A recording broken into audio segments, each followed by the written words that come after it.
On my wedding day, my fiancé's first love appeared at the wedding ceremony wearing the exact same haute couture gown as mine. I watched them stand together at the entrance, greeting the guests as if they were the bride and groom, maintaining a calm expression. I complimented them, saying they looked like the perfect couple, beauty and brains, a match made in heaven. She burst into tears and fled the scene. He, however, didn't hesitate to humiliate me in front of everyone, accusing me of being petty and narrow-minded. When the wedding banquet was over, he left for what was supposed to be our honeymoon, with her by his side. I didn't argue or cause a scene. Instead, I quietly booked an appointment for an abortion chapter. By the time I returned home, it was already late into the night. The pale moonlight spilled into the living room, casting a cold, desolate glow over the space. Exhausted, I dragged myself to the bedroom, only to be greeted by the sight of the colorful wedding decor on the walls. How ironic, I thought to myself. The festive ribbons on the bed hadn't been cleared away, but I was too worn out to care. I lazily swept them off the bed and collapsed onto the soft mattress, feeling the weight of the day press down on me. As I plugged my phone into charge, a notification coincidentally caught my eye. A post from Susie McKinney on her social feed. "Grateful for your presence. Not a moment wasted," was the caption. The attached photo showed Hank holding her in his arms, the two of them gazing into each other's eyes, barely a centimeter apart, lips on the verge of meeting. Matching couple rings gleamed on their fingers. If it were in the past, I would have stormed over and demanded an explanation from him, but now, I just quietly turned off my phone, rolled over, and went to sleep. The following days passed in silence. I didn't receive a single message from Hank. Instead, my feed was constantly flooded with Susie's updates, photos of them kissing, shopping,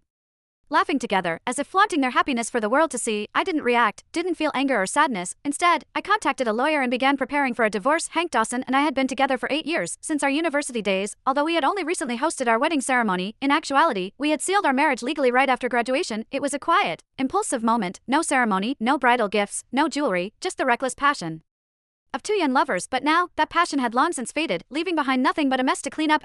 Nearly 2 weeks later, I was sitting at home, reviewing the draft my lawyer had prepared for the divorce. The house was quiet, but suddenly, the sound of a key turning in the lock broke the silence. I looked up, and there they were, Hank walking in hand with Susie. Our eyes met, and I saw a flicker of awkwardness flash across his face. He quickly let go of her hand, his voice strained as he tried to explain. "Susie's never been to the beach before, so I took her. Besides, you're pregnant. Didn't the doctor say you should be careful?" Before he could finish, I looked away, my eyes drifting back to the legal document in front of me. I nodded, barely interested. Okay, I replied, dismissive. "Go ahead." Whatever else he was about to say caught in his throat. Seeing me sit there, calmly focused on the computer screen, completely unbothered, seemed to anger him even more.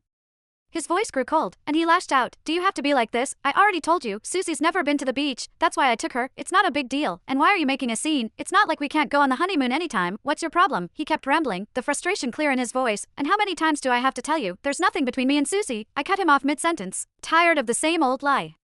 You and her are just like brother and sister." "Yes, I know." I looked at him, my expression calm and indifferent. There wasn't any trace of anger. Hank's face, however, grew colder, his brows furrowed in frustration, his voice, laced with helplessness, cut through the room. "Then what are you upset about this time?" "I'm busy," I replied, my attention already back on the draft in front of me, completely uninterested in meeting his gaze. Seeing the tension, Susie quickly